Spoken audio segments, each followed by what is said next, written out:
does not remain quiet for long. It rises in admiration, deep respect, and collective gratitude. Hers is not merely a life lived.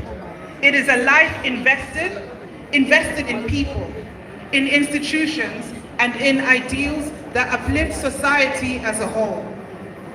Consequently, it is both an honor and a privilege to speak on a theme that lies at the very heart of the person we celebrate today. Professor Joy Ngozi Ezehino, whose life and work exemplify how women's rights can drive transformative development in Africa and beyond, across sectors, regions, disciplines, and communities. Professor Ezehino has advanced a simple but powerful proposition that women's rights are not peripheral, but central to sustainable democracy and development. As a scholar, she has shaped generations of students through the development and teaching of courses on gender, human rights, and law.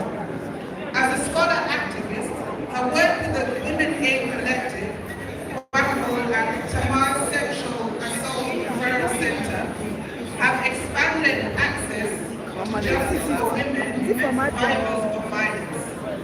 At the global level, through her role as United Nations Special Rapporteur on Trafficking in Persons, she has engaged across continents, bringing visibility to the gender dimensions of exploitation and the structural inequalities that sustain them. Whether in legislative chambers, courtrooms, community town halls, or international platforms, her work consistently conveys one enduring message. Women's rights are human rights, and their protection is indispensable to meaningful development. Yet, even as we celebrate these contributions, we must confront a persistent convention on elimination of all forms of discrimination against women, and the Maputo Protocol to the African Charter on Human and Legal Rights.